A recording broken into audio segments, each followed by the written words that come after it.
What is up, guys? My name is Jacob, and here's some absolutely disgusting things that you can do to people as a Resto Druid in Arena. I call it Vortex through Wall. As you can see, this mage is about to get a lot of pressure on himself. He's about to be running away. We'll catch it here in a second. And this particular trick doesn't have a whole lot of places that you can do it, but whenever you do it, it's pretty cool. I find the most times that I've ever gotten it off is actually on this map in this particular situation that you're about to see. The mage is running away. We're going to go ahead and stun the rogue there just to CC him off of that trap. We're going to be running down this mage who is pretty low. I want my hunter to be able to connect to him, so I stun him here, drop the vortex through the wall. He gets sucked out into the open where my hunter can lay waste to him and finish off that health bar and get the ice block. For this next trick, it will require you to be a Night Elf Druid. This is going to be a Shadowmeld on the Stormbolt. This requires you to Shadowmeld as the Stormbolt is mid-air coming from the warrior. So as I can see, his Stormbolt is coming back off the Omnibar. He looks like he might want to go me off of this clone. I'm going to drop that Vortex and hope to get a charge or something from him. I did not get it. But he does have that Stormbolt available. We're going to go ahead and Shadowmeld right there as it's mid-air. It completely immunes the Stormbolt. You can actually do this with lots of abilities. Stormbolt is one of the easiest ones. You can Shadowmeld Blind, you can Shadowmeld HOJ, you can Shadowmeld lots of different things that can hit you as long as you do it in the correct frame. Other situation I will be playing, this is earlier in Shadowlands versus a very high-rated team. I think in Season 1. But I'm playing the turbo here, so we're going to be doing huge damage to this warlock. I don't want him to be able to kite my team. I want to drop that vortex on him at the perfect time. He's going to go ahead and port, get sucked back into my team. We're going to go ahead and land that kill because of this play. And this is something that you guys can do against warlocks regularly. It's a really sick thing. It's fun to do. Try it out. Quick reminder, guys, if y'all enjoy the content, please be sure to follow, sub to the channel, and also go to that Twitch link down below in the description and come watch the stream live while I play these games. This next play is something that you guys probably haven't thought about, but with Kyrian warriors, you can bait the Ascension from the priest with the Kyrian circle. They're almost always going to try to fly out of it with their Ascension talent, but what you can do is drop that sneaky vortex right on top of them and watch what happens here. It's going to get sucked right back down, and he's going to continue to get rained on by my warrior here in the situation. So something that a lot of you guys might struggle with is landing freezing traps versus Mistweaver monks. If you're ever playing with a hunter as a druid, which is pretty common, what you have to do is we're going to go ahead, wait for this Fleshcraft to end, build up some combo points, wait for this leg sweep to expire. We're going to be looking to freezing trap this Mistweaver, but he can port out of the stun to avoid the trap. So I'm going to show you exactly how to deal with this. We're going to go in here, Shadowmeld, Restealth, stun the Feral, maim the healer, drop that Vortex right on top of him. He tries to port out of it, but the Vortex sucks him back into the trap. So if you guys are ever playing with hunters, then this is a really good trick that you can do to help your hunter land CC on Mistweavers, which they should have a really hard time doing, especially Beast Mastery hunters. So yeah, there's just one more trick. Alright, so into rogue matchups.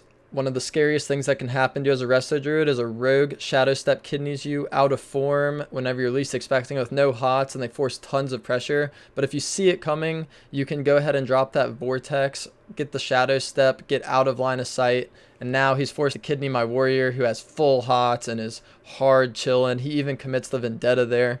That could be me right now. I would have been forced to trinket and bark skin and have no hots on myself, but instead they only get parry and we are hard chilling.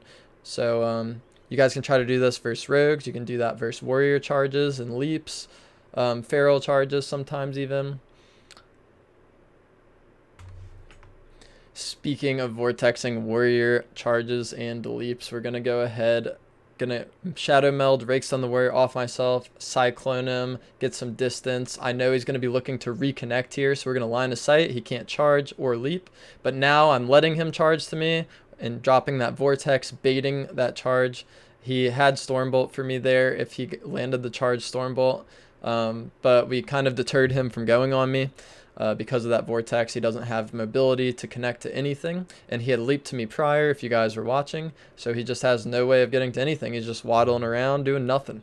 So you guys should try to do this to warriors as much as you can. Just instead of trying to randomly vortex stuff, you can go ahead and bait it out by poking into line of sight and dropping the vortex and just getting it out of the way. Okay, so lots of you guys are going to be playing against hunters constantly, as they're only going to get stronger with set bonuses, especially survival hunters. So here is a video just to show you a clip of, I'm going to fleshcraft his freezing trap here in a second, and or his stun into the freezing trap, and notice how we stun the hunter. We have the binding shot. I'm not going to waste my fleshcraft just yet because the pets are going to most likely be in CC right here. I know he's looking to stun trap me because it's the start of the game. He has all his cooldowns. We trap their healer. They're going to try to do the same to me. And you guys need to try to get this timing down because it's really, really important. If you can do this versus hunters regularly, you'll get more wins versus hunters, which you'll be playing against all the time. So you'll just passively get that rating increase from winning more games against hunters by fleshcrafting the intimidation stuns. And so I'm going to be line of sighting, and just like I said before with baiting the warriors charges by poking into line and dropping that vortex, it's kind of the same thing here. You're going to bait his pet stun. You kind of know that it's going to come because you're going to walk into line of sight and then press the fleshcraft right when you become line of sight of his pets, and you're going to go ahead and get that intimidation stun right there. You know, sometimes you won't get it, but a lot of the times you will. And it makes a humongous difference if they get 0 CC on you in this situation right here. Like, you're just chilling. You got your teammate full HP. They have all the pressure on them.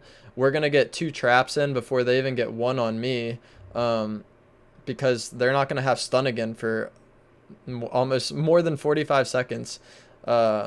And I just get to go in. We already have 2 freezing traps at this point. They don't have any. He's panicking. He threw a trap right there without a stun.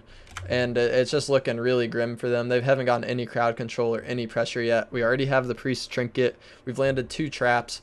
My hunter's stun is going to be coming back up before his stun comes up. So we'll get a trap on their healer before they can trap me. So, you know, it just gives you that steamroll kind of vibe going in the game if you're able to fleshcraft any intimidation stuns from a hunter. Alright, so guys, as you can see, it's another hunter druid matchup against another hunter. I want to use this moment because I cannot stress enough how important it is for you guys to have Omnibar as a healer. Notice that this is basically the way that I get almost every CC with Fleshcraft or maybe Holy Ward on my priest or anything. You need to be using Omnibar if you want to keep up with everyone else. This is extremely, extremely important. So notice their hunter has intimidation stun right here. This particular clip was in a previous video of my 2100 video on Resto Druid in the first week. But so you might have seen this before. But anyways, so notice his intimidation stun's coming up in 1 second. I know that he wants it, so I'm keeping my teammate fully hotted here just in case I'm about to get crowd controlled. I don't have Fleshcraft for 20 seconds right here. So what I'm going to do is I'm going to try to stall. I'm going to continue to play on this corner and try to line his pets as much as I can. Just weave in and out, barely poking for only a moment at a time. So that way he has to be pressing stun in that very moment to get the stun on me. But because look, I prolonged it all the way until I got Fleshcraft back. And then as soon as the pets came back into line of sight, we go ahead and Fleshcraft and get that intimidation stun. And this is, it's just huge. It gives you such an edge in the hunter v hunter matchups. And I know not all of you play with hunters, but a lot of you play against hunters all the time. You just can't get around that fact. There's going to be so many hunters on ladder this season. They're just really, really strong, especially in twos. So, and not just for intimidation stun, but just Omnibar in general. You want to be able to get all kinds of CCs with it. It could be a HOJ, it could be a Stormbolt, it could be anything. We're just going to go ahead and chill right here. And then as soon as he gets around the corner, drop that Fleshcraft. We immune the HOJ. And once again, we're just in an insanely nice position here. I just get to keep my teammate topped. I get to hold my trinket. We can stay offensive. Now they're going to be intem stunning and going me. But just another example of why Fleshcraft is super important. Okay, so something that happens a lot, guys, is you're going to be going against Holy Priests. Notice they have this Holy Ward on. He's going to probably reapply it here in a second. You're going to need to be helping to get CC a lot. It's hard with the Holy Ward. Let's see. He reapplies it here, but because we get that re-stealth right there, we can just rake stun the Holy Ward off and then instantly bash right after. And then my Hunter's able to get a freezing trap there. You don't have to get a re-stealth to be able to do this. You could do it in several combinations of ways. You could also maim the Holy Ward off and then bash the healer. Or you can bash the healer and then maim him. You can Shadowmeld re-stealth, rake stun it off, and then stun again. The point is that you have 3 stuns. You have rake stun out of stealth, you have maim, and you have bash. So if you just combo 2 of these back to back, then you can just get the ward off and land your stun anyway. I could have cloned off that or something if I was playing with a different class, but because I'm playing with the Hunter here, they're just going to go ahead and get that freezing trap there. So that's just something, a little tip that you can use versus Holy Priest with Holy Ward. It doesn't really do anything versus you as a Druid. You can abuse it quite heavily and just get it off. You could also just Cyclone it off or something, or even Roar it if you're playing Guardian Affinity. But that's a pretty good use of it right there. So hopefully that helps some of you out. So I hope that you guys enjoyed some of those outplays. Hopefully you hadn't seen all of those before, or even if you did, maybe it was cool to watch. But just a little bonus thing that I want to say real quick, or 2 things. Something that I couldn't get any recordings of because my VODs from a long time ago have disappeared, and I haven't played very many DKs in the last 2 weeks. You can do this outplay as well, where let's say a Death Knight grips you in, death grips you in.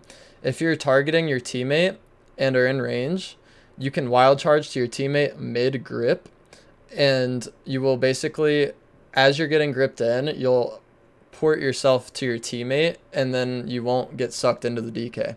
Or something else you can do is if you're in feral form and a DK death grips you, then you can target one of his teammates that isn't near him.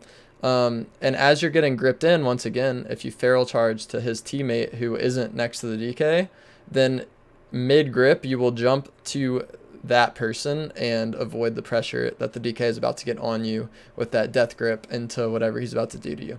So other than that, that's all the outplays that I can show you guys today. I'll try to do this for some of the other healing classes as soon as I can, especially for Holy Priest and for Resto Shaman, maybe for Pally and Monk eventually. But either way, I hope you guys liked the video.